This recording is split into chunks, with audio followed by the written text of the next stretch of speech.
that's a thing right there. It is a thing. I don't know what it means. I've asked every bartender around. They're just like, it's tradition. Yeah. Speaking of, I'm big on traditions. I've been meaning to make a podcast about traditions, to be honest.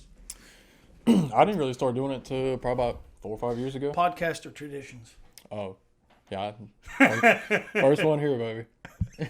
Traditions, what'd you start not doing? Like slamming a beer? Yeah, like cheers, Yeah. table. Yeah. Yeah. I don't know when I started. But anyways, this is episode 30. Special one. I don't know. You think so? Yeah. Sonny. Sonny. My buddy Sonny. boy. Speaking of Sonny, you've been texting me son a lot. Old son. And Yep. I'm thinking, what are you trying to get at here? And I text you back. I was like, I'm not sure I like that. It's just when I'm hype, it's like, yeah, son, I'm getting it, boy. So yeah, I figured that's what it was. Yeah. I figured that's what it was, son. Like, that's like a southern thing. I used to Yep, say it it all is. the time. But I was kind of fucking with you when I was like, Right, I don't know right. if I like that. But I thought it was funny. So, yeah, episode 30. It's taken me, I don't know when my first one I ever uploaded was, but I wanted to do 52 in the first year, and I didn't make it. I made it to 25. And I had to back up and regroup and punt again. Right. And I don't know. I'm having fun with it. I'm not. I think I know what it is and what it wants to be. Yep. And I keep meeting random cool ass fucking people like you. So the last guy I had on, Juan, appreciate it, buddy. He was a hell of a guest. Yeah. He was on, I don't know if it was last week or week before last. I'm not really being consistent, but I swear to God, I'm going to try. I'm going to try to be more consistent. I already have my next guest lined up, so that's good. But anyways, Juan, I know he was episode 29. It went really good. Yeah. You're episode 30, and you and I met in a similar way that Juan and I met. I would like to say it was in a bar, but it wasn't. Yeah. How did we meet? Ride back roads, baby. Riding back roads. That's kind of weird to pick Yep. this dude up on the back road. Yeah, it's I spent a lot of time on the back roads, for those of you who don't know. And we were just out jeeping, and that's how we met. How long ago? I'd say it's January. Sometime January? Was it yeah. that long ago? January, yeah. So it ain't been long. And we hit it off. Best friends. We have gotten pretty damn close. How do I go about inviting people on? It's generally, it's not random. Right. It's usually because I've had more than one, sometimes one, but more than one really good conversations. Yep. Something that just goes on for hours. Yep. And I'm like, fuck, I could do a podcast with this guy. So you had talked to me about doing a podcast, what, maybe a month ago? Something like that. Yep. And just wasn't a good time. We postponed it. We put it off. Yep. And then I think I reached out to you a couple days ago Like 2 days ago, yeah. and said, hey, let's line one up. But then today, was it today that I was like, fuck it, let's do it tonight. Let's do it. Because I wanted to get some on the books, and that way I'm just not crunched. And you was like, fuck yeah, let's do it. Get her done. Would you come straight from the gym? The gym. Yep.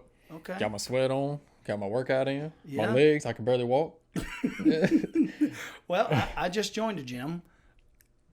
I'm trying. Yeah. I mean, I don't want to get into that. The motivation is hard to pick up. It takes taking that first pre-workout drink. It takes that first I'm set. not going to do that. Oh, you can do it. Pre-workout, I'm not drinking or taking anything. The only thing I drink, or you could say take, is alcohol. That's it. I drink water, I drink coffee, and then my medicine is beer or whiskey. And I don't think I'd go in and do much good if I went in with a beer. And it don't look good on me. I just come out the gym and I'm drinking a beer. So No, it's okay. protein. It's your medicine. Somewhere on here it says protein. Well, somewhere. you gotta. I think the beer is like the way to just kind of chill after a long day. That's my water intake. Is that you don't drink water? Yeah. So okay. I probably drink more beer than water though. To be honest So with you. you're getting in shape. Yeah. Why? I guess my life's changing. Yep. I need to get back to who I used to be. Okay. And honestly, I just want to feel better about myself. It's that time of year. That time of year. You want to be able to take all New them. year, new me. Want to take them clothes off. Yeah, something like that. Get on the beach. Yep. Yeah. Look your Yep. best. Yep. Well, Or you know what? lake when we go wheeling. Okay. Yeah, Yeah. jump. Yeah. Well, this young man here is about to be available. I would say pretty much close to it. Yeah. I mean, it's like an unspoken agreement almost. Right. Maybe, yeah, we'll just leave it at that.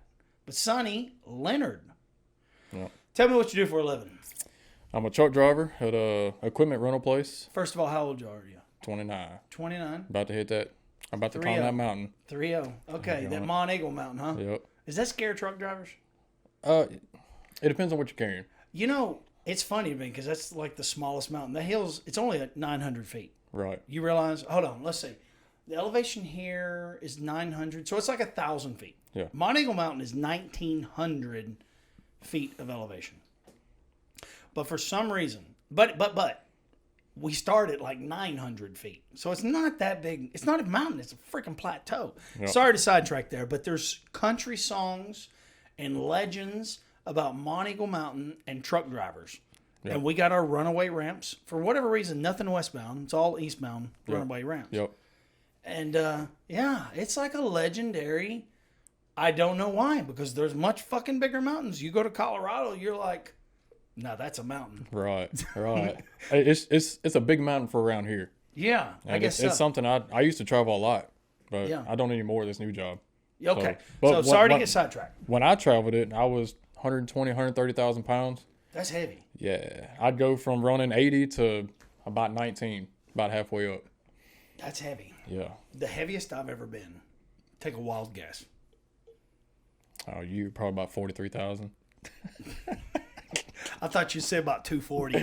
Talking about my guy. I've never been that big. No, 247,000 pounds. Yeah, that's M1 Abram.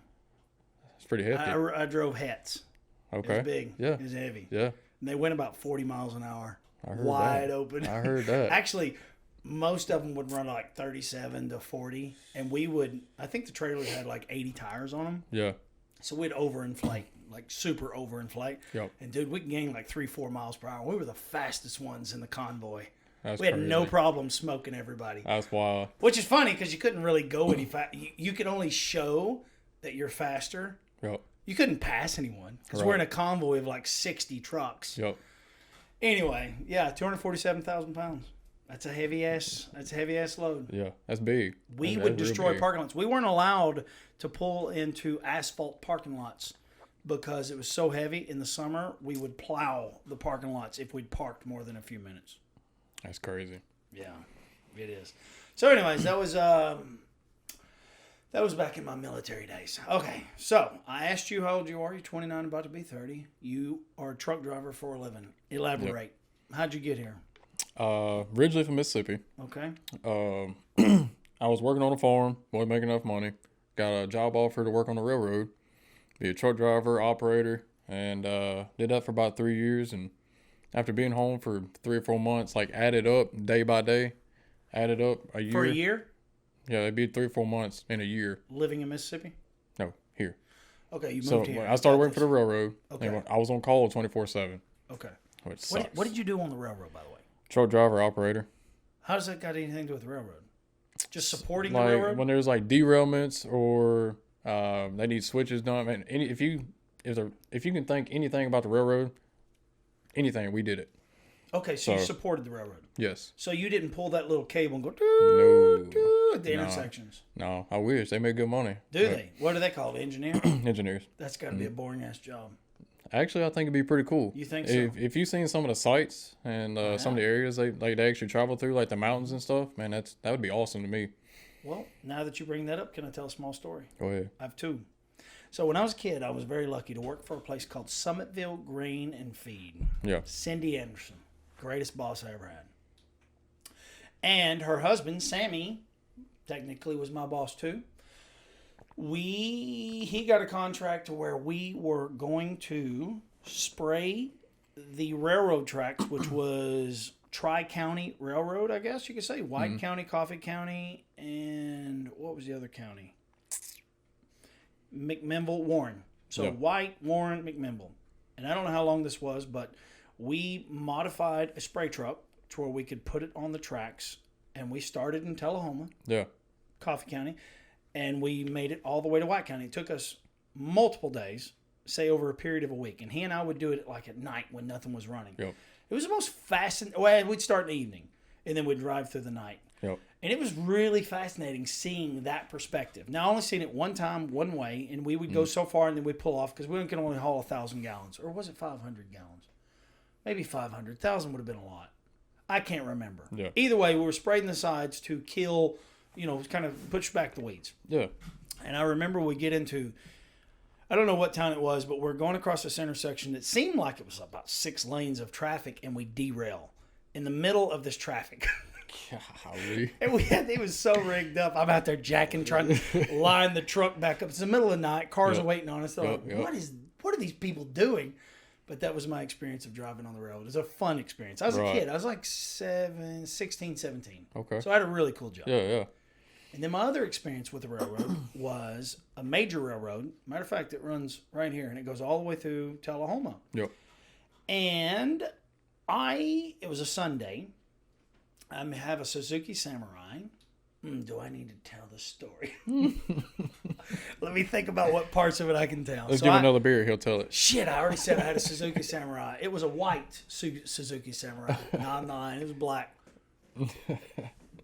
So, we'd been up in the mountains with another friend that had a Suzuki Samurai. We'd been up sleeping in this cabin and just riding up in the Cumberland Plateau, having the best time of our lives, destroying these Suzuki Samurais. The next day, we're coming through Swanee. We're coming down something we called the goat tracks. We went from Swanee to Cowan. Yep. And on the way down this trail, it was really a gravel road, we see a fucking train track. I was like, that's a train tunnel. Like, we're crossing a bridge, and we could see a train tunnel in the middle of the mountains. So we got to go check it out. I mean, I grew up on Stand By Me. The movie, you know what I mean? Boom, boom, right? Yep. So we run down, we make this trail and get down on the tracks, and it's on a Sunday. Trains don't run on Sunday, we think. So we walk into this tunnel, and it's black. Yep. But if you walk far enough and you get around this curve, you can see a small opening at the very end. And this thing, it felt like it was a mile long. Right. Realistically, 200 and something yards. It went through the whole mountain. So maybe it was a mile. I don't know. Yeah. I know because one night I walked to the other end. That's another story. I'll tell it another time. But anyways, middle of the day, we go inside this tunnel and we walk and walk and walk until we get to a point that there's a hole in the ceiling on the right-hand side. Yep. And we were fascinated, and we're all speculating on what it was. Is it a pressure vent? Is it because it was a man-made hole. Yep. Is it a pressure vent? Is it like where they let smoke out, like in the steam engine days? We had no idea. Right. But where this happened to be at, it was probably dug back 5 feet from the track, which meant, and it was probably 10 or 12 feet, which meant you could get like 15 people, like asshole to elbow stacked up in there. Yeah. And it was only 5 people in this Samurai. And on the way there, I remember listening to the tracks, like, you know what I mean? Mm-hmm.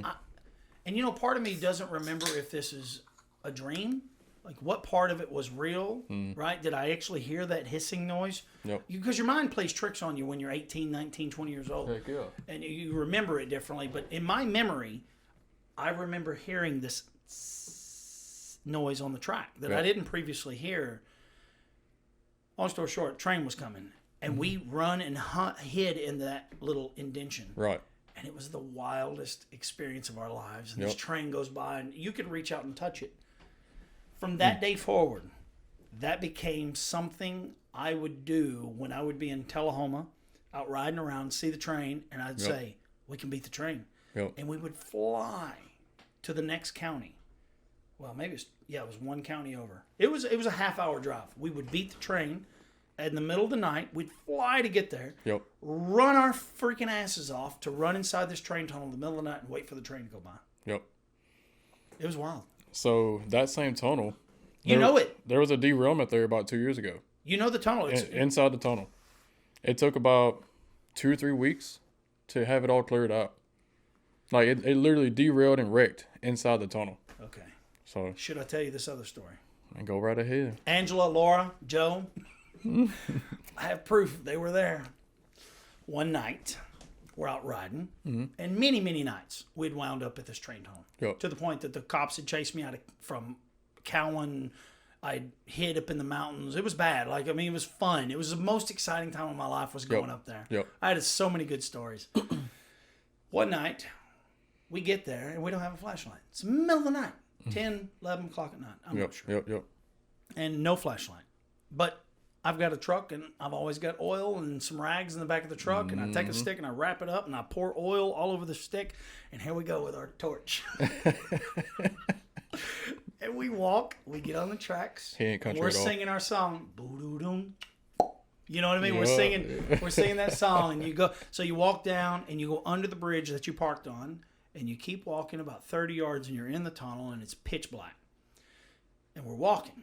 We always know that we can make it to that spot because a train, we've never been in there once, and a train not came. Right. Every time we waited on the train. I will shortchange this real quick and say one night, there was about 8 of us. Ooh, was there 8? Yeah, 6 to 8. Hold on.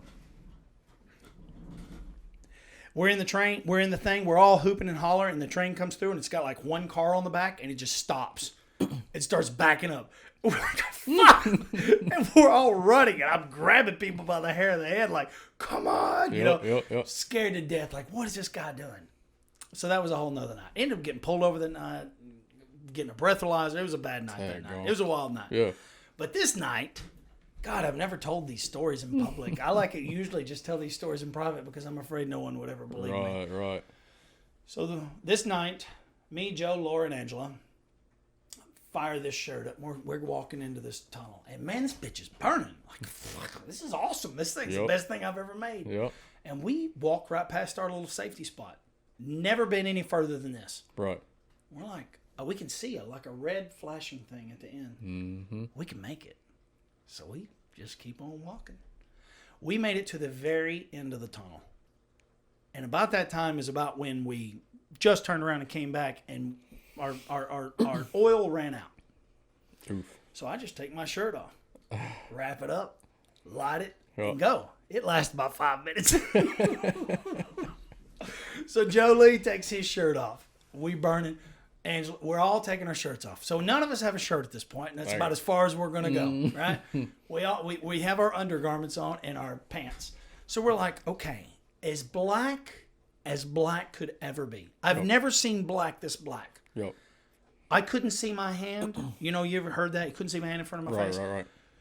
We could walk around, and we're all hooping and hollering, and half of us are freaked out, and half of us are excited, and we're like, okay, so there's the tracks. We can feel the tracks with our feet. We know we're going the right way, so let's just keep walking. Yep. And we'd bump into each other. We're just walking, because it literally could not see anything. About that time, here comes the train. Oof. So I didn't panic, but I was freaked out. Jolie is screaming and going, woohoo! And I'm like, he has lost his mind. I'm running down this wall I'm like, it's got to be here somewhere. It's got to be here somewhere. And, because I couldn't see anything, but I could hear the train. Right. And about that time, it's lighting up the tunnel. And when it comes into the tunnel, it's always coming in somewhat slow, maybe 15, 20 miles an hour. Yeah. But as it makes that apex, it don't slow down. It's like it's got to get its weight around the curve, and then it speeds up. Yep. Is that what it's doing? Pretty much, yeah. Okay. Well, I see it, and I realize we don't have a choice. We're not going to make it to the end. But there's ditches on both sides of this tunnel. The ditches are a body width wide, and they're a foot and a half deep. Yep. And I'm like, we got to lay down in the fucking ditch. So it's Jolie, Angela, Laura, and me. And we're all like in between each other's legs. And I was the only one that I remember that laid on my back. And it was the most incredible experience of my entire life. This train, it comes by at maybe 15, 20 miles an hour. Yep. Loud. That engine was just insane. It may have been a little faster, but I don't want to exaggerate. Right. And it goes by. And it starts to get quiet. And all you hear is, the train metal on metal noise, and then it gets faster. And it's all right here. I can kind of see it and feel it. It's like, it feels like it's 6 inches from my face. Right. But realistically, it's probably a foot and a half, maybe. But it only, I would never stand up against the wall and let the train go by. There's just no way. I don't think I could survive. I don't know if there's that much room. And if it did this at all, I just don't think I'd risk it. So we laid it in water, by the way. There was dead animals and water, and we laid in it. And I'll never forget it. It was the longest, most incredible experience of my life. I believe and that. It's going... Yep. And Do that people again. are screaming. That was it. I'm honest. You can replay it. You can do it again. But I remember screaming and squalling, and I remember just feeling the most alive I'd ever felt in my life. And me and Joe, thank God we don't hang around each other anymore because we'd both be dead. Yeah. We're both just in the dark, can't see anything. Right. Train is gone. We survived. Laura pissed all over herself. She was like, don't tell anybody. I picked all over myself. But it was incredible. I'll never forget it. I'll never forget it. And sometimes if I see one of them, I'm like, you got to tell me that story. Yep. Please tell me that wasn't a dream. Right. Does that sound crazy? It sounds like it was made in a movie. I know. But, I've never talked about that publicly because it's the only reason I brought it up because we was talking about trains, and I would have told you privately. I'm not worried about it. Right. But here, it just sounds like that's probably not something you want to tell. Well, let us know in the comments what you think. Well, we survived. Yeah. And it changed my life forever. I bet. But I was always doing stuff like, and I look, you go to YouTube now, and kids are doing that ain't nothing. Right. That was just us having fun. Yep. Anyways, sounds like something I want to do. Well, it wasn't too long ago. I was up there with my kids. Man, there's a road that goes right. It's not a road, but there's an access road that runs along the railroad. Yep.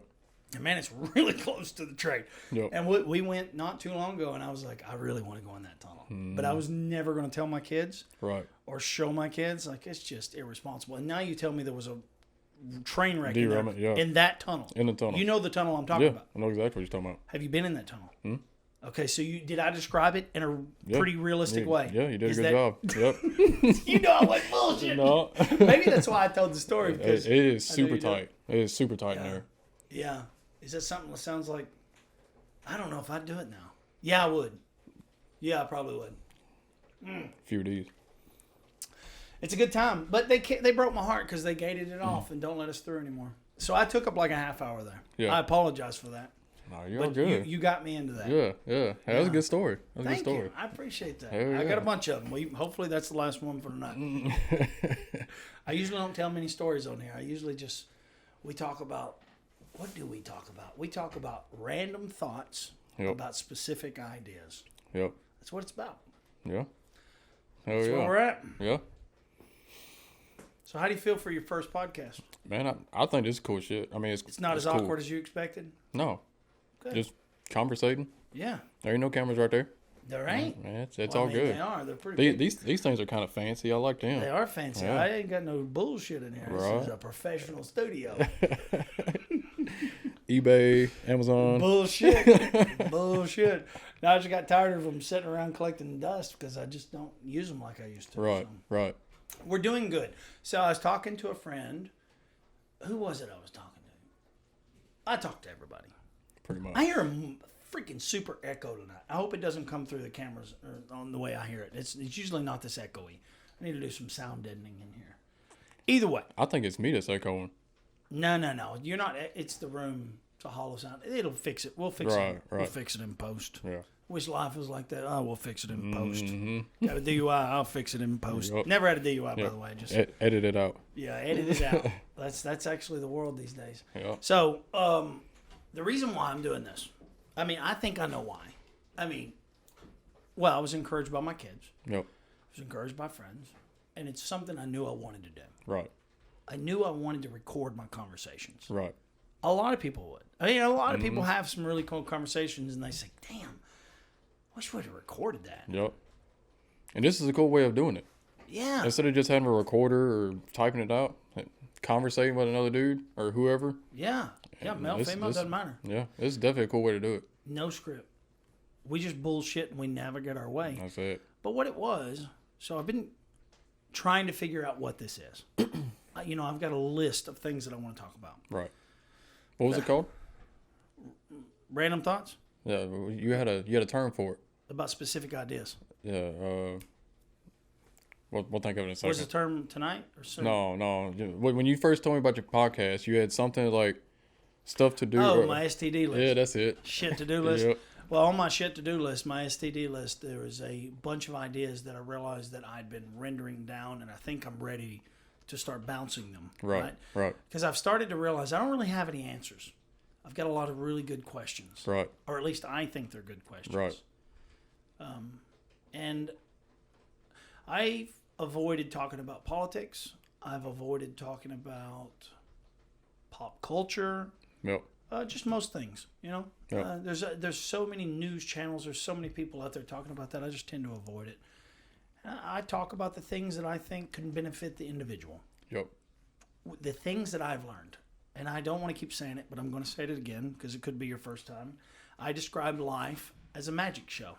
And I always put this gay rainbow in it. Life is a magic show with these little magic tricks. Yep. Right? Yeah. And I know that's redundant and you're probably tired of hearing it, but that's it. And I realize our jobs as humans is to share those tricks with one another. Right. Share the things that we've learned. Don't criticize. Right. Coach. Yep. Big freaking difference. Absolutely. But it's a very fine line between the two. Right. Right? It's like a razor's edge. And I've realized that's everything. Yep. Everything is balance. And it's a razor's edge between whatever you're talking about. It's this or that. Right. But then there's this big gray area. So, whatever.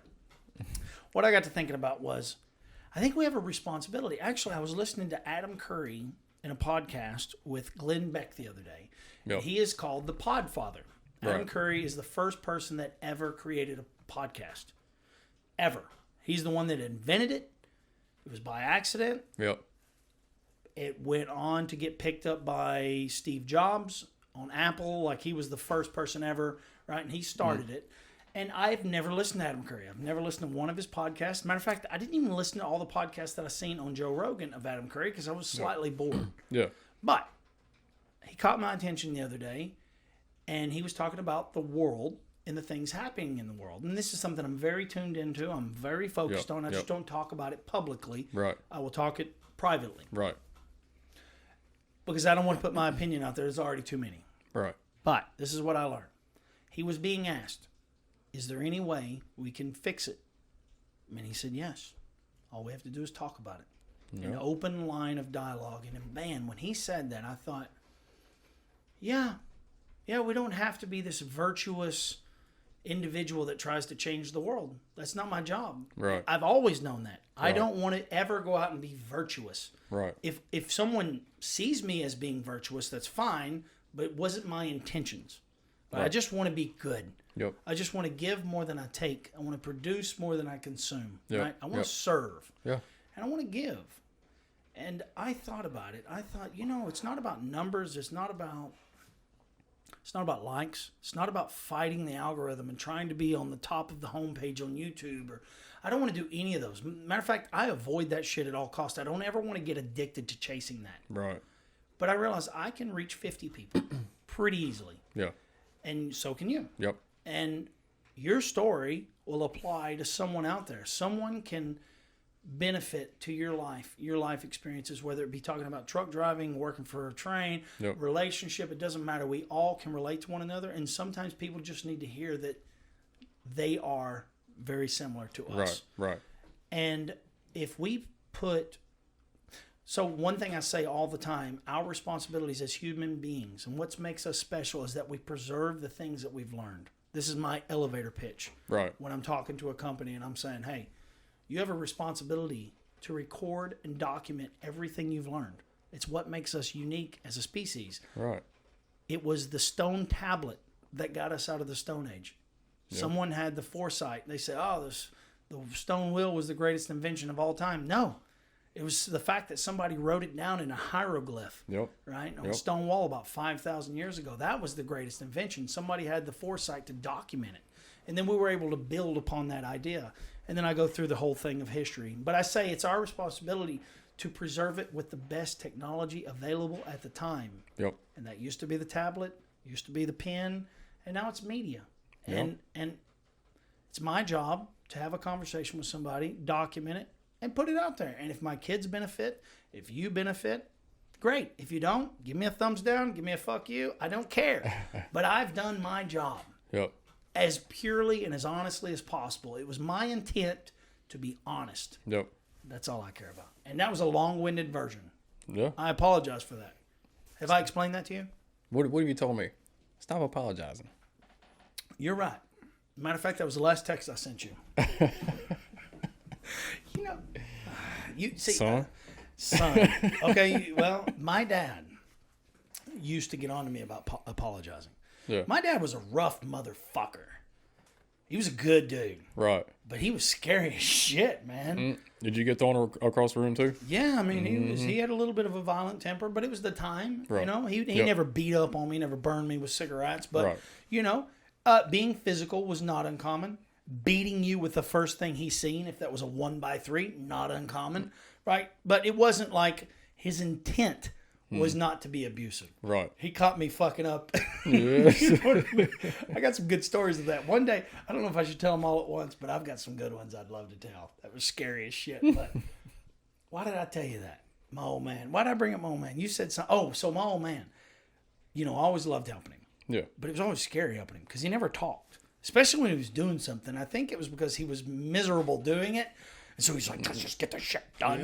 Right. And I was this curious little kid. I was like, Dad, what's this? What's that? You know, and I was just so curious. But I got to the point that I was afraid to ask almost. Sometimes. Not all the time. Yeah. But I remember I always apologized.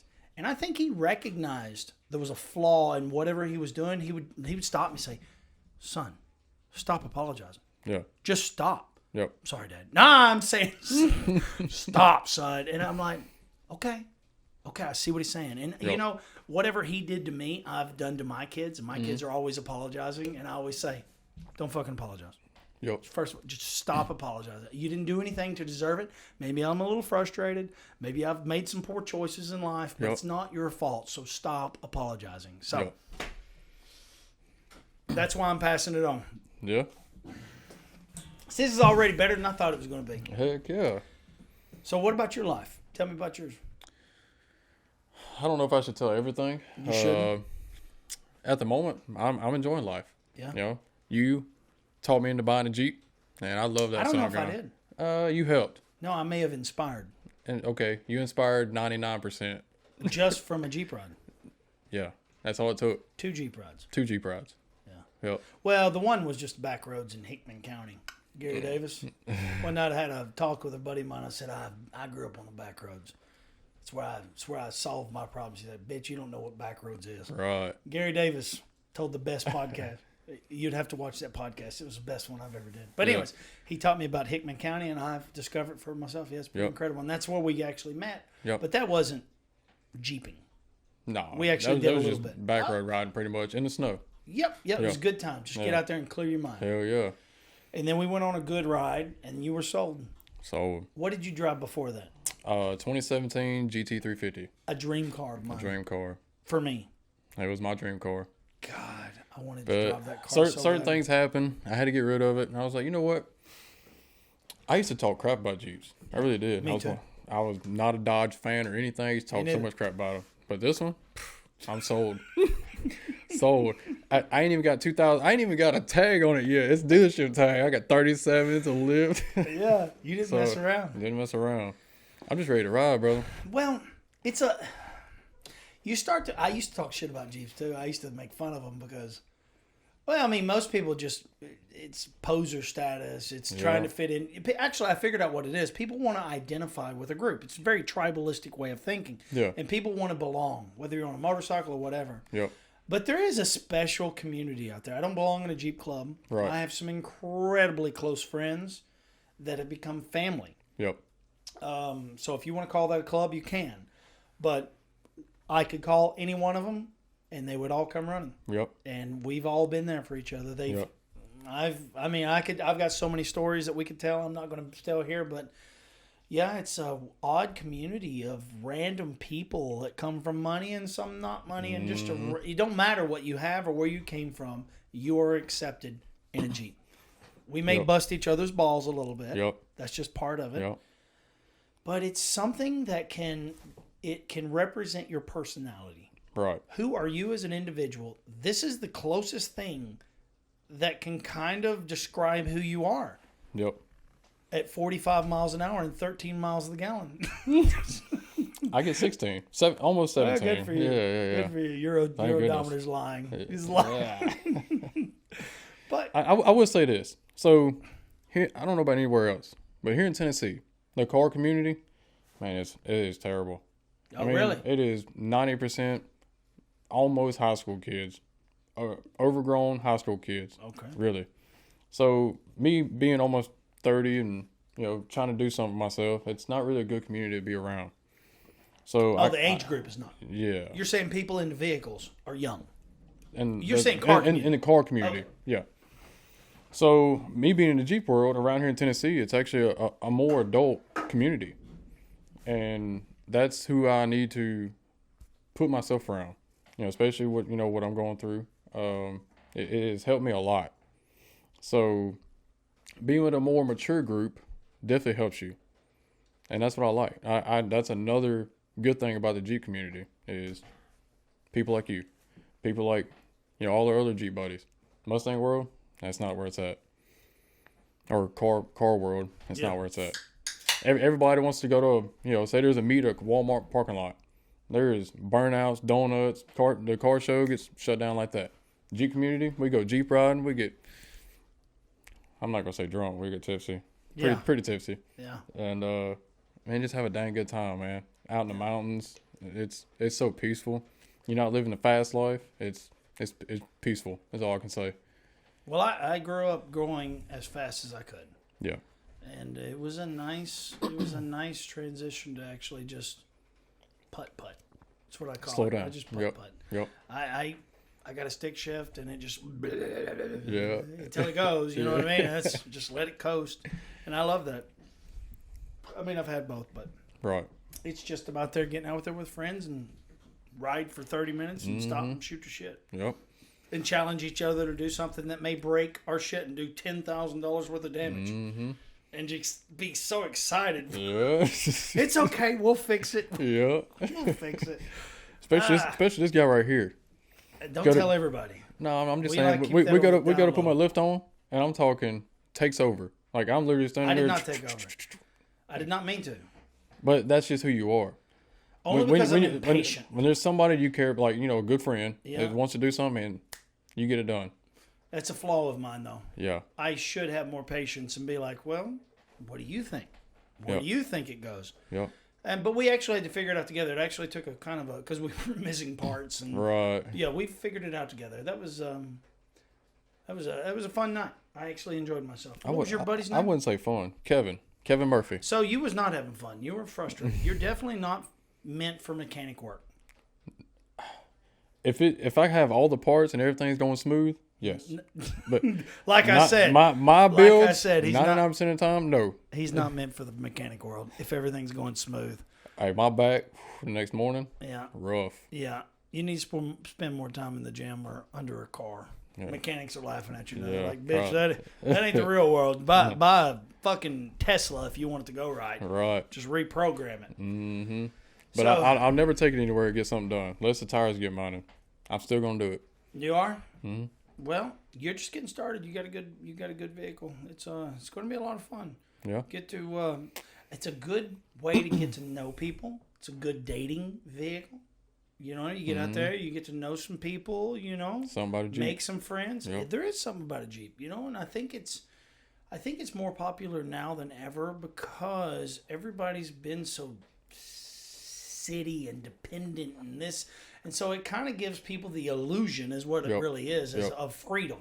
Like, in case of the world ends, I'll be okay, which is a totally delusional idea, but god dang it feels good to dream it. Yep. So to think that if a zombie apocalypse happened, I could just drive over everyone. The problem is you wouldn't make it 6 minutes out of town because you'd be out of gas. yeah, you ain't making it far. Yep. So, I don't know what it's good for, but I can tell you it's for a damn good time. Hell yeah. Yeah, We need to go camping like we talked about. We need to plan a trip before it gets too hot. We will.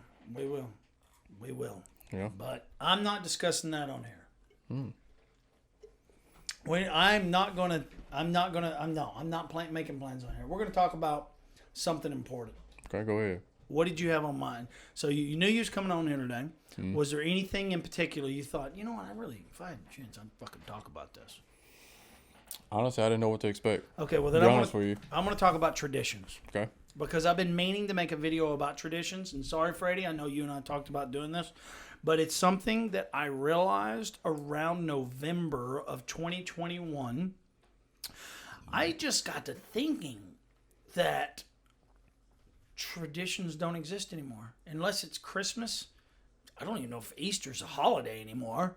You know what I mean? I know people still kind of celebrate. Look, the point I'm trying to make is that thank God for holidays, because it's the only thing we have left to bring people back together. And it just started pissing me off.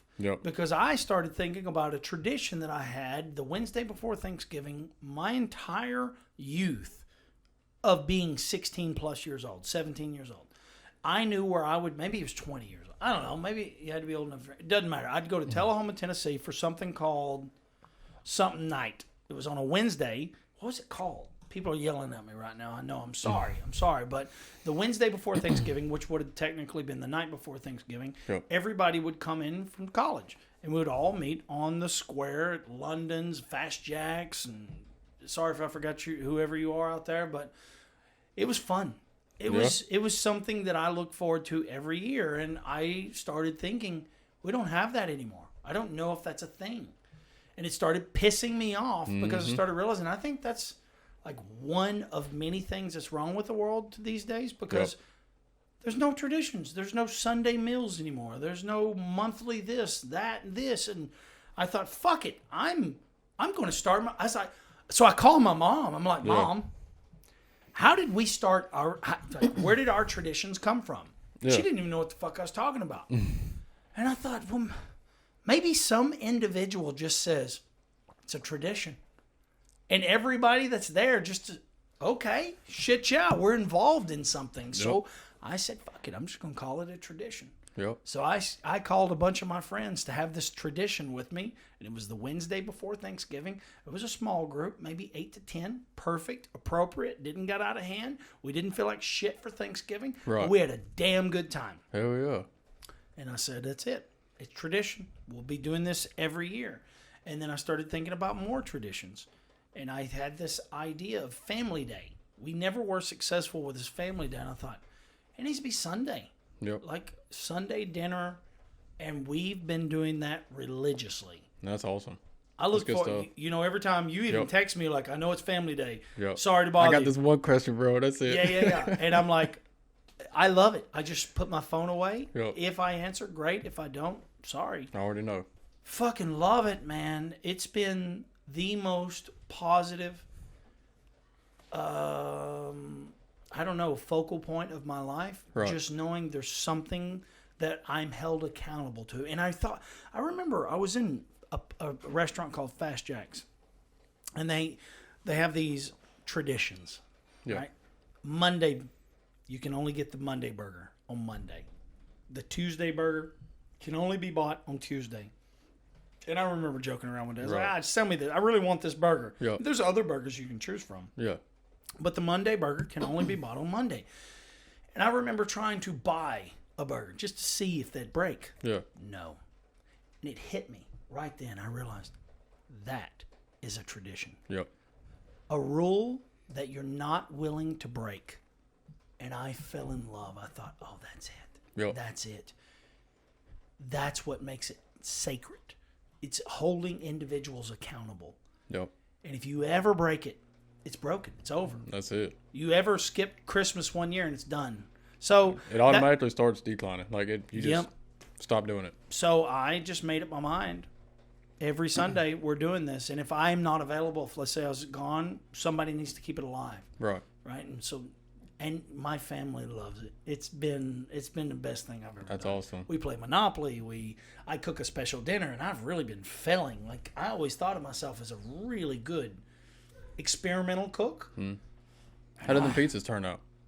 Fucking terrible. I was so embarrassed. And everybody's like, oh, they're great. I'm like, no, they're not. Okay, so what happened was, I know I'm taking up a lot of air here, but I'd only made... I follow a recipe. This guy named Vito or whatever, this Italian dude, I've been following his recipe. It's like Neapolitan pizzas.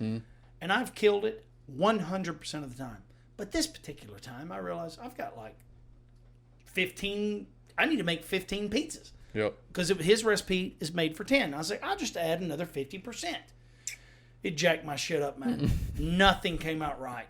And plus, he measures in grams. And how do you measure a gram? I'm over here. I've got this scale that measures just... What's funny is... I got this scale from my dad. When my dad passed away, I found it in his house. Yeah. But I could tell what he measured.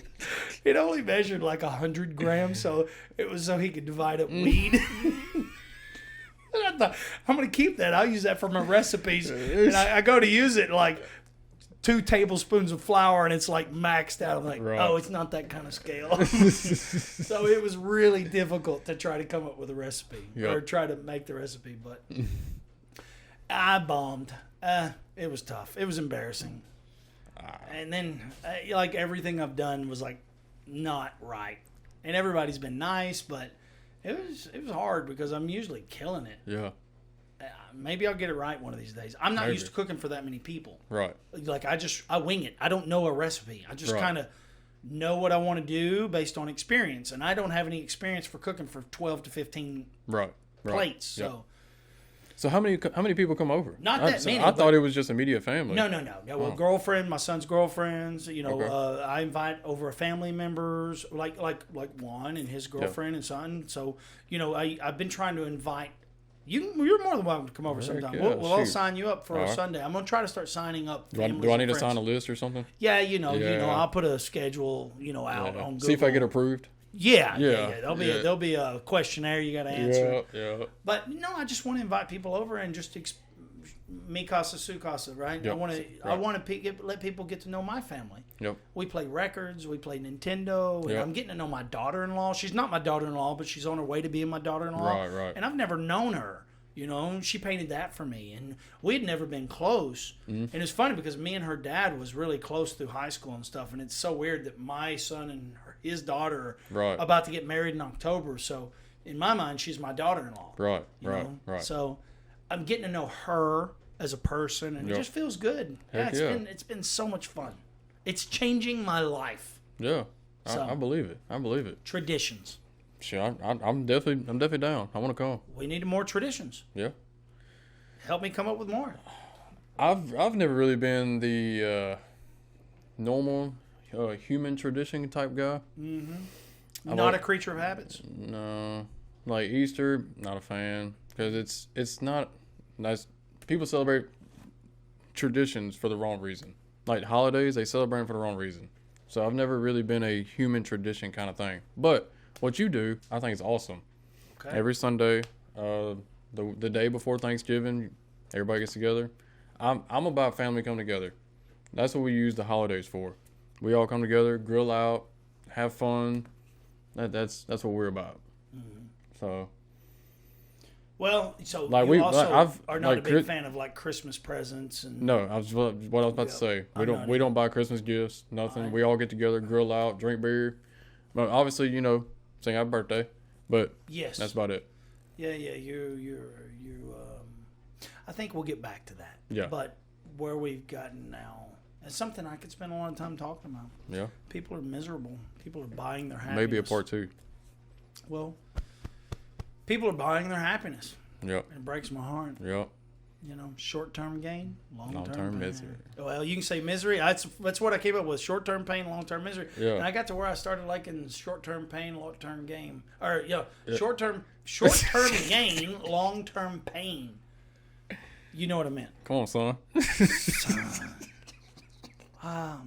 But Yeah, I'm kind of over the secular. I'm not a religious guy, but man, I really appreciate. I was walking through the store the other day. I was in Cracker Barrel, and there was all these pastels, and I thought, God, what an awful color. Yep. Like colors, like pastels are awful. So I was thinking, thank God for Easter, because that's the only day they get a freaking chance, you know? Yep. But I was just thinking, thank God for Easter. Yep. Because I know I'm going to see my sisters. Yep. I know we're going to be together as a family. Yep. And I know we're going to do this weird thing where little kids get to go out and find These fucking little eggs. Yeah. It's the oddest thing What I've does ever that have seen. to do with this? I do not know. But it's cool watching the kids get all I think excited. that's what it has to do with. Yeah. I think it's a way to make it fun for the kids. Yep. And I think we forget that as adults. Right. And I forgot how to be a kid in a lot of ways. Right.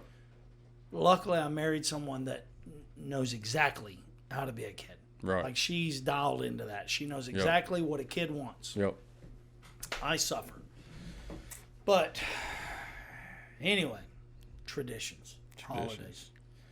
So that's what I feel like. So do you think that do you agree with me when I say I think it may be a lack of traditions could be part of what's wrong with the world today? It depends on the tradition. So like what you do, I think would be awesome because there's so many families that have problems. But if they like got together and hung out all the time, like I think it would actually help a lot.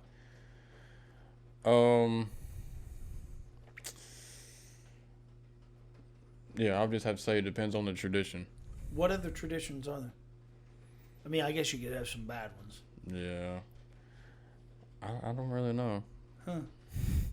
Like I said, I'm not really a tradition kind of person, but if my family was closer, I would love to do what you do. How do you deal with your family being so far away? Man, it's tough. But now that I got a job that I'm off on weekends, I plan on probably seeing them every other month. You go drive down to Mississippi or them come up here. So you don't have any desire to move back? I don't know yet. Are there? I'm still working on that. Yeah. I got about a year to figure that out. So you just up here just kind of figuring it out? Trying to figure it out. I mean, you just up and relocated, Yep. which I have experience with that. So I'm Yep. kind of curious about your experience just moving to a town full of people, 400 or 500 miles away, yeah, and making a brand new life. yep.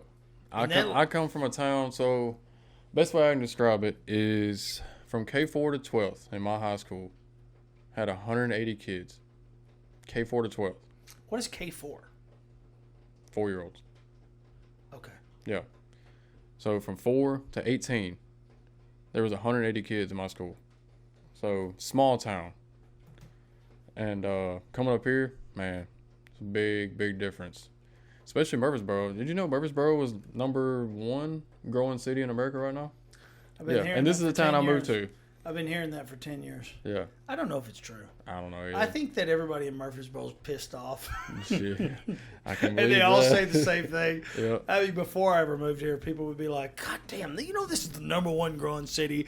I don't know if it's because there's 6 lanes of traffic, 200 yards from my house. Yep. Literally 6 lanes, 7 if you count the turn lane. Mm-hmm. It's so weird to me. I'm just waiting for the 5th toots. Is there one coming? I hope not. I bet it's soon. 4 is a good number. Yeah. 4 is a good Especially for one town, city, whatever. So, how long you been here? Tennessee, period, 3.5 years. Hold on one second. Do you hear that noise? Yeah, I do. Is it clicking? Yeah. Is it rain? It is raining outside. I don't know why everything's being amplified. So weird. I've got something off with my audio because it usually don't come through like that. It usually drowns it out. I'm going to do this. How's that? Man, Is that you quiet? hear me? Yeah, I hear you. Yeah. Is that coming That's okay? perfect. Yeah. Okay, because I think I had to turn it up too loud. Sorry about that. Dadgummit. Okay, so 2.5 years you've been here? 3.5. 3.5 years? Yeah, Were you I've been in single? Murfreesboro for 2.5. Oh, you're a resident. Yeah. So, did you come here with someone? I moved here in May, and then the girl I was dating moved here in February.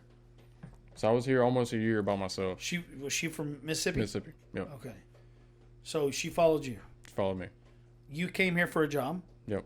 Okay. How hard was it to make friends? Working for the railroad with no free time, hard. Yeah? Yeah. Any cool people on the railroad? Yeah, there's some cool people. Absolutely. You're kind of Well, you got to make friends with them because that's all you see. Yeah. Really. Yeah. And you travel around the country or just Tennessee? You just work your area? Man, I've from Texas to Oklahoma to No Iowa. shit. Man, all over. Damn, the whole train's connected to that? Man, So the that's whole why country. you was so busy. Yeah. You didn't just like patrol one area. So there's been several times I would literally lay in bed, 9 o'clock at night. I get a phone call, got to go to Middle Illinois, for example, and be up 3 or 4 days straight working a derailment. Hold on. Didn't you do power lines too? Yep. Did you mention that? I've done towboat, which is Hold on. I've done all kind of stuff. No. Experience. No. You're just a curious dude. I mean, Yeah. like, you're living my dream. Like, you're doing the things that I would have loved to have done. I mean, I did my own thing. I did a lot of cool shit. Right. But you've really just like, I want to do that. You Yep. just go do it. Yep. So, what was your first job? First job? No. Well, I like cool job. I don't give a fuck about the Dollar General store you worked at. Well, I grew up on a catfish farm. God damn it. Well, let's start there. Dadgummit. But cool jobs. Well, catfish farm's cool. But what you're talking about, I done towboat for a couple of years. You know, up Mississippi, over to Texas, over to Florida, across the Gulf. What was your job? Well, I was a deckhand Yeah, for a couple of years. And you know, it's funny because my dad, he was in the Navy. I'm going to cut you off. I apologize. But he said,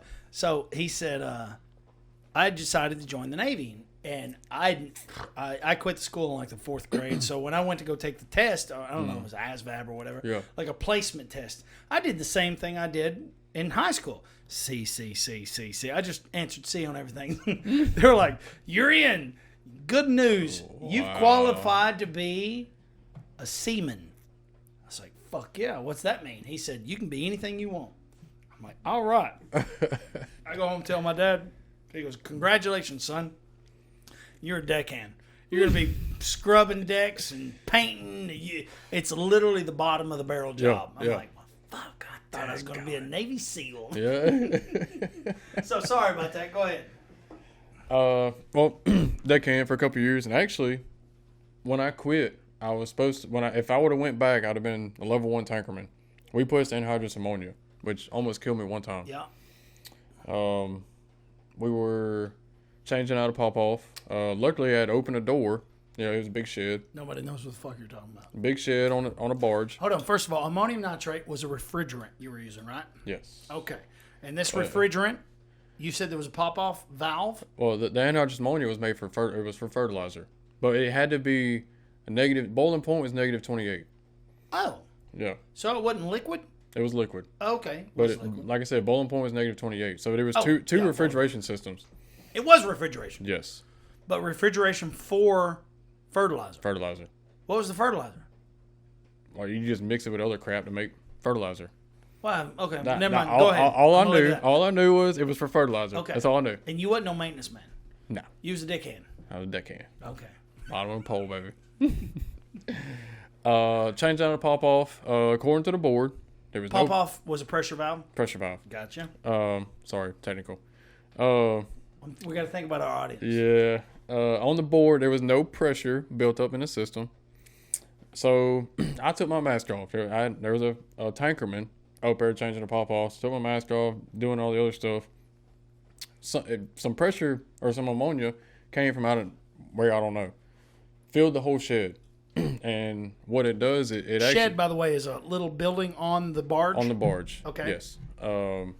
We don't want people to be confused with you being in the backyard. The ammonium nitrate, it takes, or not just ammonia, it takes the oxygen out of the air. You literally can't breathe. So Like CO2. Correct. But worse. I believe worse. Like Yeah. it is. No, it's very It's bad. Yeah. Ammonium nitrates, or not ammonium nitrate. Ammonia scares the shit out of me. Ammonia refrigerant scared the shit out of me. Yeah. I learned a lot. Go ahead. Go ahead. So I run out the door, and as I'm running out the door, I trip.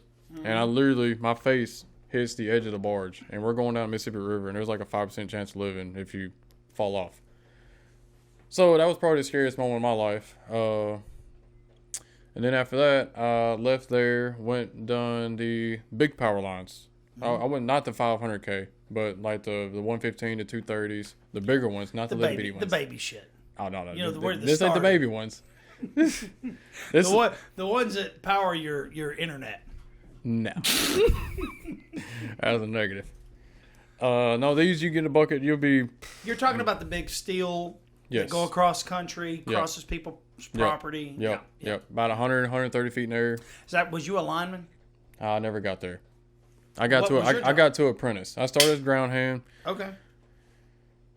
I don't know. Never really got anywhere. But okay. I was a ground hand for a little while. I did get to apprentice, but that was actually some cool stuff. It really was. Being that high in the air, and like I've seen rain come straight at me. I know it sounds weird, but like I've seen some cool stuff doing that. Then after that, I went and worked on a farm, a cattle farm, and did that for about 8 months and wasn't making enough, so decided to come up here. Where was that farm? It was in Utica, Mississippi. Okay. So cattle, that's a pain in the ass, but it's cool. Well, man, I enjoyed it. I enjoyed it a lot. But like I said, the money part. I smell cow shit and I feel at home. Yep. My closest friends growing up, when I'd walk into their house, God, it was the greatest smell in the whole wide world. And I know people are going to think I'm crazy, but it was cow shit. You are crazy. So we milked cows. I used to milk cows for them. I just did it for fun. Although they paid me, I thought it was the coolest fucking job in the world because it was on a farm and I don't know, 300 head of cattle. We go out there super early in the morning, get drive the tractor, and I was just a kid. I was a little kid. Yeah. You know. Please tell me you wore cowboy boots. Fuck no. I wore rubber boots. Wore rubber boots. Yeah. No, have you ever owned a pair of cowboy boots? Ever? Did I? Yeah. I've had cowboy boots my whole life. Oh, I've never seen them. What do you think those are, fuckface? That's the first time I've actually seen you wear cowboy boots. No, I wear them all the time. No, you don't. Yes, I do. Yes, I do. This dude lies. I am not lying. Are you shocked that I got them on? Yes. Those are not new. Do those look new? Ish. Fuck off. Anyways, no, you don't wear cowboy boots in a goddamn milk barn. You wear fucking, I don't know what you wore back then. Those cheap ass fucking milk boots, what we call them. Yeah. I'm just talking about on the farm, period. I just want to know if you own a pair. I grew up in cowboy boots my whole life. And I quit wearing them for, I don't know, how long? 15 years? 18 years? 20 years? Did you just start back? Not too long ago. Maybe that's what it is. Yeah. Yeah. Since before I've known you. I don't wear them all the time. I wear tennis shoes. Well, maybe every time I see you, you ain't got none. Maybe that's what it is. Maybe. I don't know. Do you really check out every dude's boots? No. Okay. Either way. God, I'm getting fucking quizzed over here. Damn. Is it like a thing? I got to wear cowboy boots? No. Yeah, I wore cowboy boots. My first pair. No, it doesn't matter. I ain't fucking talking about cowboy boots. But I did grow up on a milk farm. No, I didn't. That's a fucking lie. I grew up as a child helping my friends that had a milk farm, and I thought it was the coolest thing in the world. Yeah. Milking cows and cow shit was the greatest thing, and I still to this day, when I smell cow shit, I just suck it in. The same as I do with hay, fresh cut hay. It's like, oh my God, the memories come flooding back. And I don't know, I don't think that it's a great smell, but the smell reminds me of so many amazing memories. Yep. But there is one thing that I could never stand the smell of, which was silage. I hated the smell of silage. It was sweet and it hurt my stomach. Yep. We'd have to feed the cows that, and I hated it. But Oof. yeah, it was me and my best friend Jason Broderick. We oh God, I never got paid to help him milk cows, but boy, I'd show up to help out. You know, it was the greatest childhood, man. Hell yeah. I thought they had the coolest jobs in the world. I mean, I did get paid in some right, but food on the table. Oh, it was like $15. Ooh. $15 when I was like 14. They That's paid me. a lot of money. I remember $15 was like what they paid me to show up at 3, 4 o'clock in the morning, milk cows till whenever. Yep. Yeah, it was. And I was like, shit, I'd give you $15. This is the best fucking job ever. That was a long time ago. But, Heck I learned so much, and it got me into, everything was a stepping stone.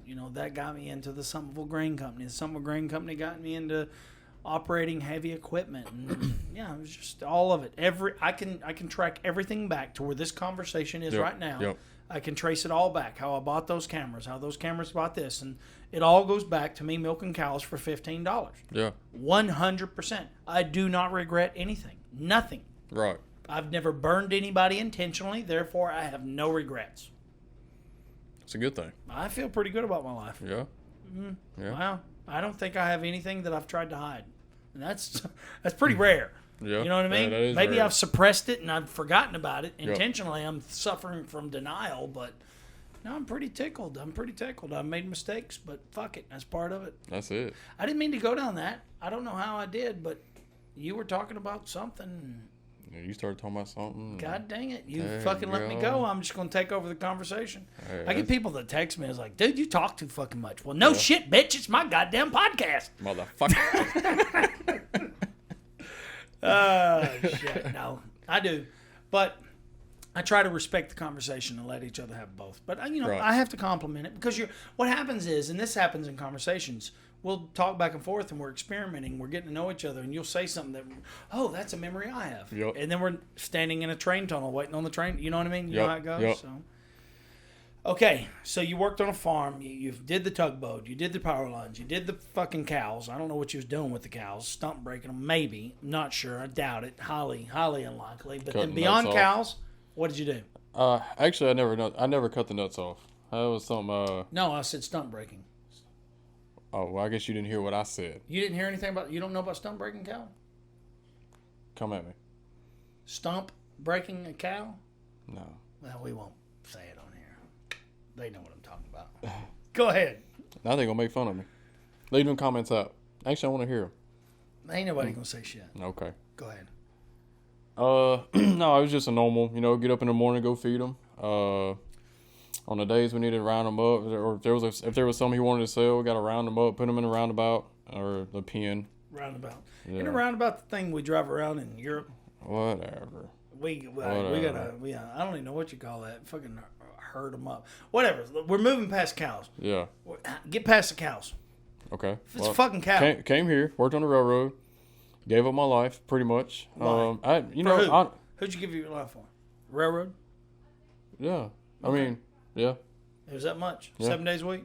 Man, all the time. That's what I'm saying. So I was only home. So the 3 years I did it, each year I was probably home 3 or 4 months. Did you have a girlfriend at this time? I did. Married? At the end. Okay.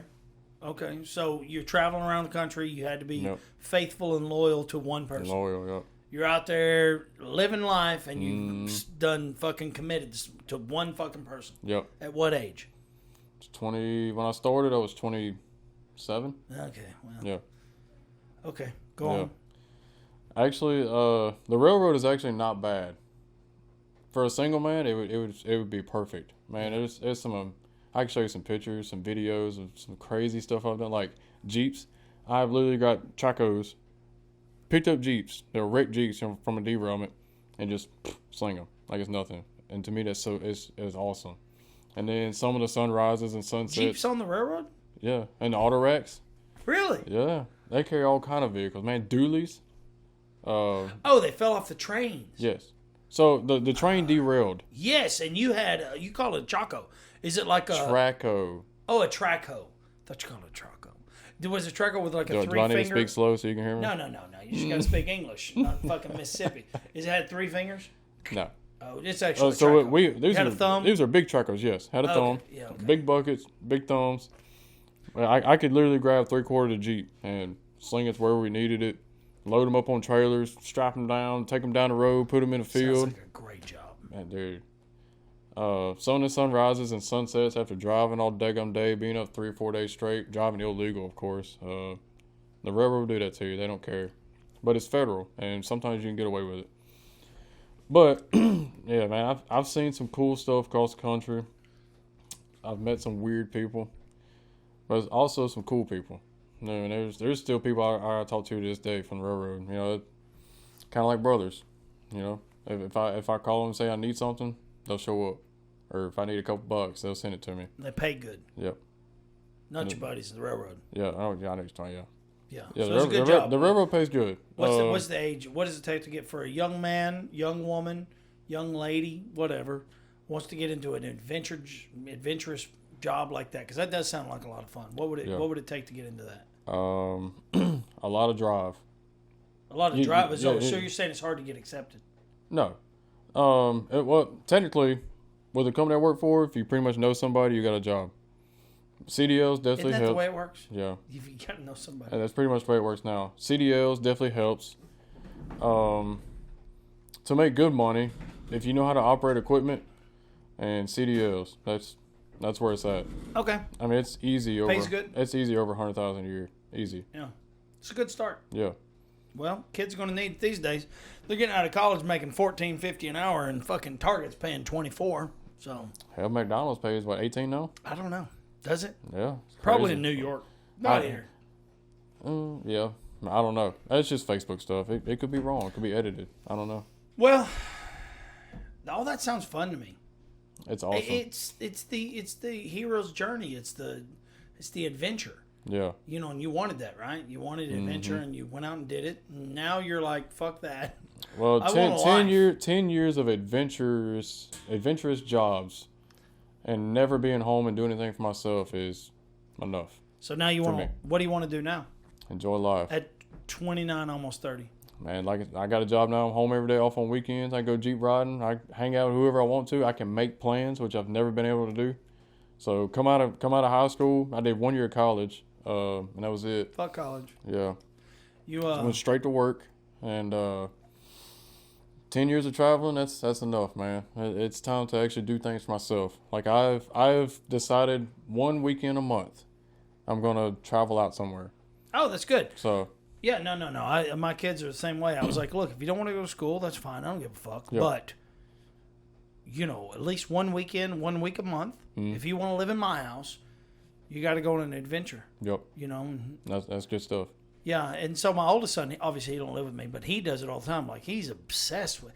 That's the only thing that bothers me, is because and I shouldn't be bothered. Yeah. Because at least he's doing an adventure. But he's obsessed with Colorado. Like, he keeps going back to Colorado in, like, the same spot. I'm like, there's more. Yep. But I can't complain. I mean, at least he's doing something. Shit, most kids aren't doing nothing. So playing video games. He's doing it. He plays video games, too. But he's still doing it. So I'm just like, fuck it. Who am I? I don't know shit. No. He's happy. Yep. Fiance, girlfriend, whatever, is happy. So fuck it. I'm going to let him do them. Yep. If he comes to ask me a question, I'll give my advice. But until then, I'll just let him shut up. Yep. I guess a lot of times we try to push what we want onto other people. Right. And that's actually the problem. It's like, but there's this and there's that. But that's what I want. Yep. And it's hard That's a true statement.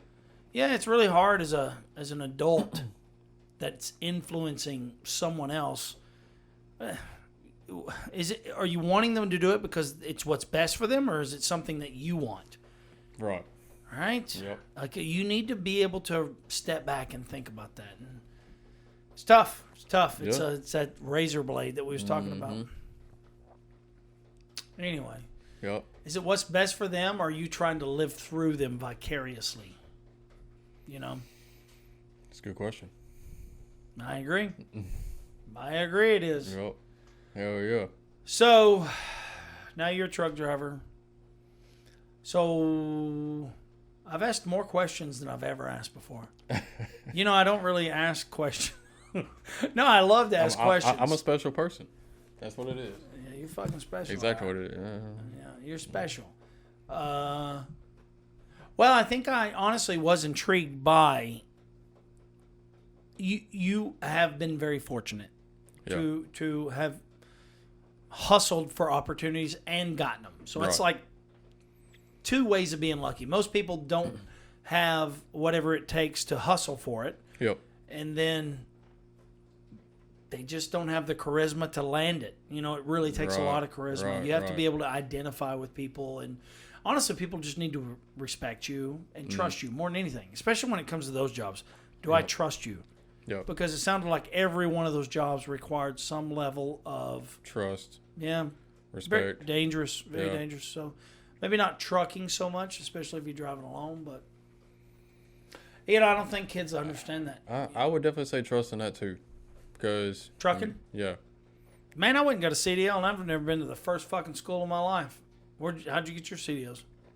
I got my permit when I worked for the power lines, and I got my license when I went to the railroad. So just went to the police station or whatever it was, took my test, and this was a third party trucking CDL place, whatever you want to call it. That's where I took my test. But have you heard about the new laws? No. The new laws after February, it costs like $4 or $5 grand. I think you got to actually go to school. You can't just go take a test and take a driving test. Well, that's how I did it. I went down, took a test, air brakes and common knowledge, Class A. Yep. And then I borrowed my buddy's truck and 53-foot trailer. Yep. And it was in like Christiana. It was right down the road. It was Buchanan exit. Yep. Went down there and paid for a test and drove around Murfreesboro. And that's it. He almost failed me because I didn't know how to use a clutch. It's like, I've never used a clutch. I don't even use a clutch in my Jeep. Like, I trust me, I know how to use a clutch, but it's just not something I use. Right. Especially in a big truck. It's just way easier to float gears. Yep. And he kind of looks over and is like, use your clutch. I was like, why?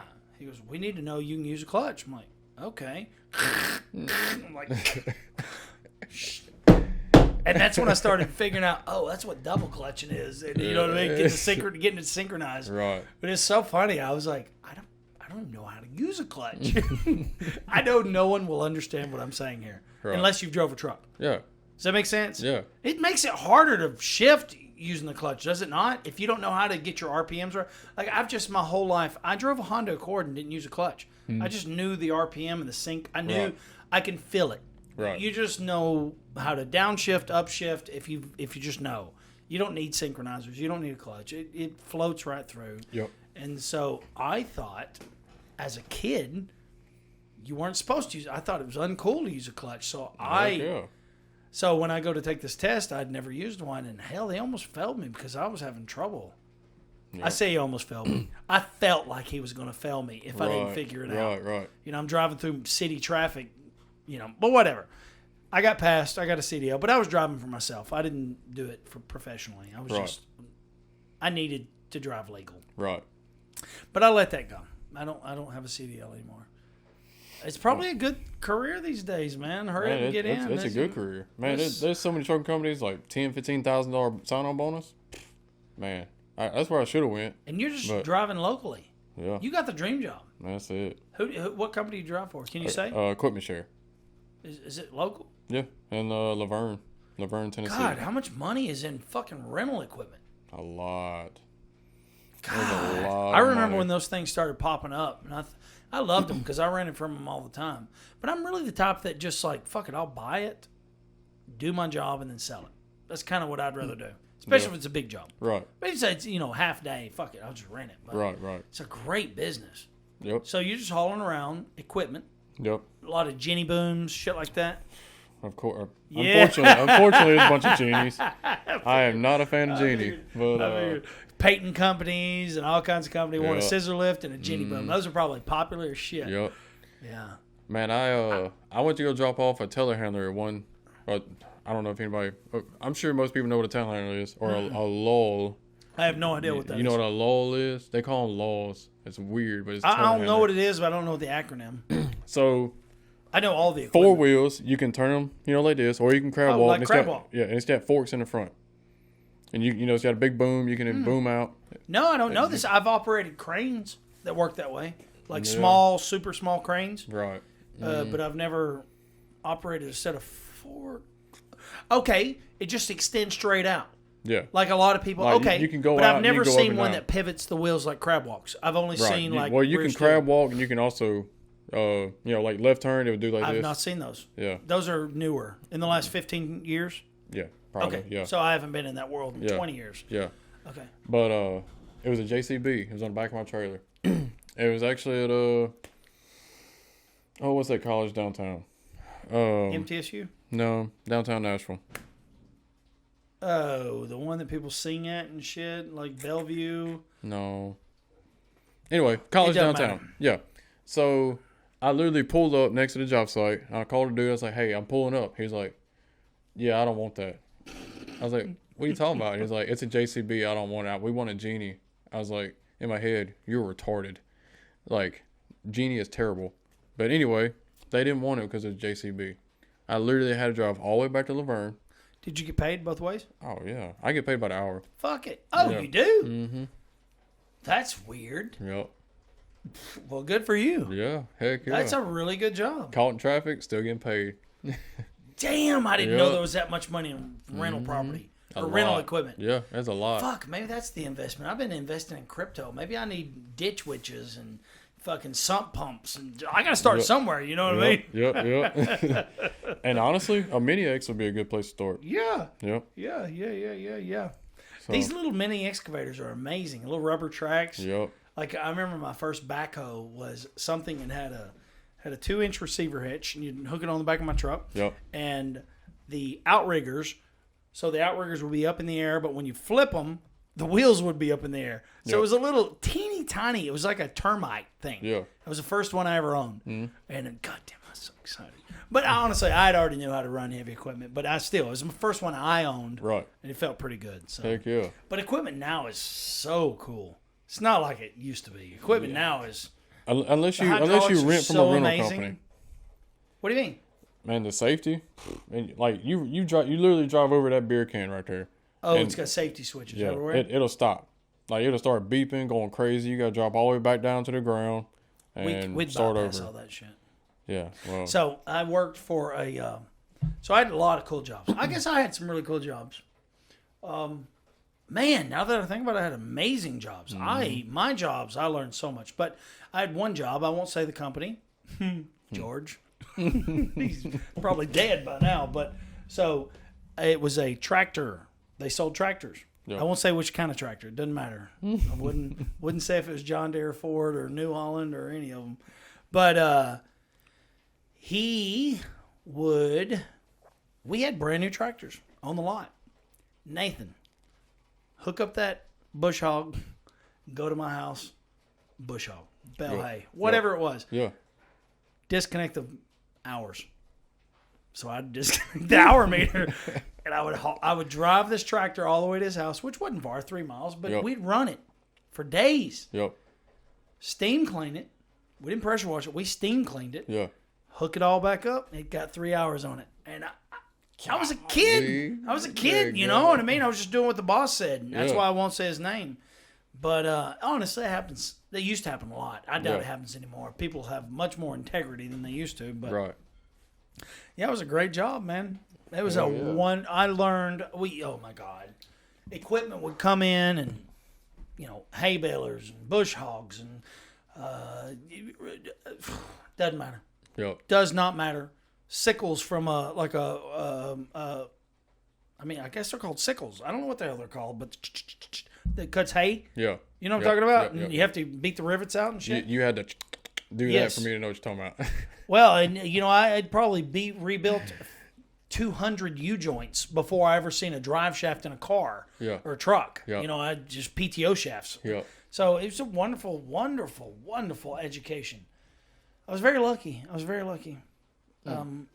Yep. So when I went into the maintenance world, I had 20 years, I guess 15, 18 years of this unusual experience that most people would have never had access to. yeah, So, yeah, 45 now, and 40 of them have been very unique. But I had this insane appetite for, oh, that's cool. yeah. That's why all this stuff exists. Oh, Yep. that's cool. And I want to Yep. know everything. So, This is cool. I like this. yeah, well, I'm special in the way that I'm obsessed. Yeah, yeah. I watched a podcast last night of Mr. Beast was on Joe Rogan. Do you know who Mr. Beast is? I want to say I do. That He's a definitely sounds YouTuber? familiar. Oh yeah. And Always give stuff away. yeah, A lot of stuff. he's not somebody that I really follow. I know who he is. I've seen some of Yep. his stuff, and I admire what he does. And I'd seen how he came about. And I always thought, oh, that dude's obsessed. Yep. He's obsessed. Boy, when I seen him on Joe Rogan, I felt it was almost weird because if Joe tried to talk about anything else, his name's Jimmy. Yeah. Jimmy didn't know what to say. Jimmy just said, I don't know. The only thing he could talk about was YouTube. Since he was 11 years old, and I guess he's 24, 23, 24. Oh, that I don't know. That's all he's ever done. Well, he talked about it on the show since 11. Yeah. He does not care. A level of hyper focus. I don't envy him. I feel sorry for him. Yeah. I truly, truly do, because I suffer from this thing that makes me really good at everything I do is the thing that fucks me up. It's this level of hyper focus, you know. People call it ADD, and I call it hyper focus. Yeah. And so, you know, he's successful, yes, but anyways, I just almost empathized with him, and I felt bad for him because he really would probably struggle to function in this environment. Right. Like Joe was trying to talk about something normal, unusual, everyday, South Park. He's like, I don't know. I don't know what you're talking about. Wow. Like it was like, whoa. Yeah. Is that success? And I was thinking about it. Would we really collectively think that's successful? Maybe he has 200,000 people that follow him worldwide. Right. Cool. But what does that mean? That means he has made this insane accomplishment, but is he truly, truly happy? Can he carry on if it ended, what would happen? And he kept saying throughout the podcast, if it stopped, I would die. I don't know. It was essentially like it would be the end for him. And I thought, wow. Oh, I feel bad for you, because you could shut down any stream of revenue I had, and tomorrow I'd double that. Like literally within months, I would double whatever you took away from me. Yep. Because that's what my desire drives. My desire drives, I don't know. It's like, ooh, that makes money. This makes money. And you know what I mean? Does that make sense? Yep. So I feel bad for him. Dang it. But all these kids are on YouTube and looking at, oh, that's what I want to be. I want to be Mr. Beast. And I think, no, you don't. No, you don't. Absolutely not. You don't want to be Elon Musk. You don't want to be you want to milk cows. You want to work a register. Yep. You wait tables. You don't want to be a fucking accountant unless you are obsessed with numbers. Then fine, go ahead. If that tickles your fancy, then go ahead. You don't know what you want. Do it all. Yep. And just keep doing it. As long as you're providing for your family and you're investing what you make into something, whether that be rental property, maybe not so much 401k, but crypto, I wouldn't suggest that. But whatever you want to do, just invest whatever you make in something, and invest in yourself. Yep. And try a side hustle, try a side business. Invest in yourself, invest in your family. That's what I think. Yeah, I agree. I definitely agree. Yeah, diversify. Don't be like me and throw it all in a Jeep. No, that is not what you did. You got your Jeep almost trail worthy. Almost. It's got a little ways. No, I think it'll be ready. I'll be ready. We're not going to make this. I've never made my podcast about Jeeps. I generally avoid talking about it. Okay. I avoid talking about politics. I avoid talking about Jeeps. Because that's like the thing that most people would think that knows me. People that know me would think, well, that's what you talk about. Right. No. What can people relate to? You know, struggle, overcoming. You know, what would it be? What would the description I'm talking about? You know, just being a father, being a son, being a husband. Yep. I don't know what it's like to be a wife. Thank God. Jesus. Fuck that gig. Hey, cheers to that.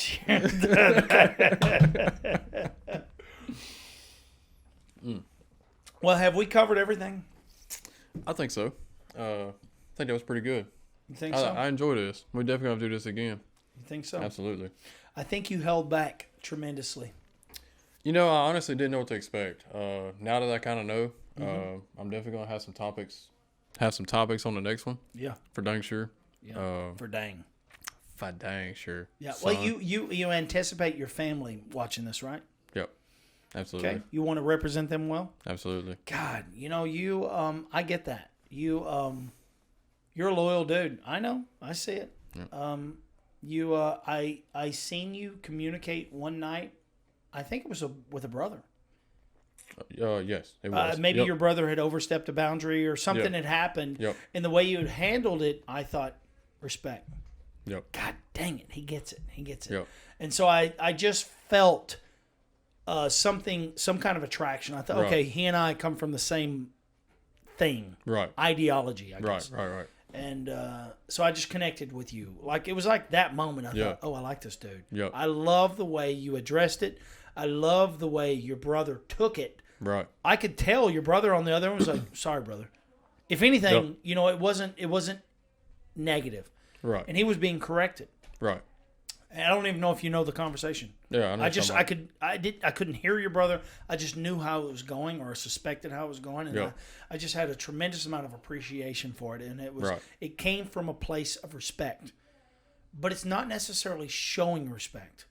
We have to learn how to demand respect. Right. And there's a big difference between threatening someone's ass and beating them in the street and saying, no, Right. don't. You understand what I'm saying? Oh, yeah. That's the level of demanding that I'm talking about. It's saying, no. Showing people where the line is. Yep. Because Yep. it's our job. That's our job as individuals, is teaching people. Don't cross that. Right. You crossed it. It pissed me off. And maybe it took me a couple days to circle back around and say, you Yep. know what? I have a responsibility to tell you the truth. Yep. You know what I'm talking about? Yep. I know exactly what you're talking about. So that's it, man. That's all we're trying to navigate through life is getting better at allowing our body language to speak for us. Yep. And that comes from confidence. Yep. But where does confidence come from? Confidence comes from experience. You can't buy it. You can't be taught it. There is no guru that can show you the way. Yep. They can identify roadblocks and pitfalls and things to look out for. But when it comes down to it, you have to practice on your own. Yep. And that's it. That's it. God damn. Episode 30. I hope the audio worked. I think it did. Yeah. Yeah, it looks good. I was worried. I looked up earlier and I seen the peaks were off and I thought, oh God, I fucked the audio up. Oh hell. But I thought, you know what, I'm just keep rolling with it. But for a Yep. half hour there, Yep. I couldn't stop thinking about it. The- I thought I only got the left channel. I didn't get the right. I was panicking. But it all looks good here. But anyways, episode 30, Sonny I want Leonard. to say I appreciate you bringing me on, man. It's definitely a good time. Like I said, I'm definitely got some topics next time. I know what to expect. What do you want to talk about next time? Let's hold you to it. Man, I'm gonna leave that till the next episode. No, let's talk about it. You gotta give me some time to think. There, going. I love putting people on the spot. No, I did too. And I haven't known you very long. I don't look at you like a little brother. Yeah. I don't look at you. I look at you as someone I can identify with. Right. Someone that I can relate to. Yeah. And someone that has an insane amount of potential. Right. You have it. I appreciate You have an that. insane amount of appreciate potential, and I'm drawn to that, right? I'm drawn to it because I love to see people win. Right. I love Absolutely. because it's my responsibility to share the things I've learned. Yep. But it's also my responsibility to share the things I've learned with people that deserve it. Right. And sometimes that's hard to figure out. Right. Sometimes I invest Sometimes it in takes people. a little time. Yeah. Sometimes I invest in people, and I'm getting better at identifying. No, bad investment. Yep. Right. Absolutely. Full of shit. Yep. That's really hard to figure out. I'm still young. By the time I'm 89 to 94, Yep. I'll just look at you and I'll know. I'll be like fucking Gandalf. I'll Yep. throw my stick at you. I think that's a wizard, if I'm not mistaken. Sorry. That's probably like a fucking... What is that show called? I don't know. You speaking Spanish to me? I don't know. War of the Warcrafts, or... I think it's the Lord of the Rings. Okay. Whatever. Maybe. Whatever. Yeah. A wizard. Yeah. By the time I get that age, I'll be a wizard in a way that I can identify and see the weaknesses. Yep. Because honestly, it's all body language. Our body represents us most. It's like how we know. But I'm getting better. I'm learning how to navigate that. And I know nobody's probably like, fuck, what is the fuck is this guy talking about? Well, Yep. Just maybe, listen. Maybe. No, don't listen. I don't know. Maybe sounds like nonsense. No. Do you kind of know what I'm talking about? Gotta be open minded. You know, people tell me, Nathan, you think outside the box. And I say, what box? Every time. Yeah. What box? There is no box. Right. Endless possibilities. That's it. Man, I do appreciate you coming on. I appreciate you bringing me I on. was worried about being fucked up by the time you got here. I thought, God, I'm gonna go drink some beer, and then luckily you came on sooner than I expected, and I stopped drinking, so Yeah. I did okay. Heck yeah. Well, how about Let's have another beer. have another beer, dadgummit. Dadgummit. Son? Dadgummit.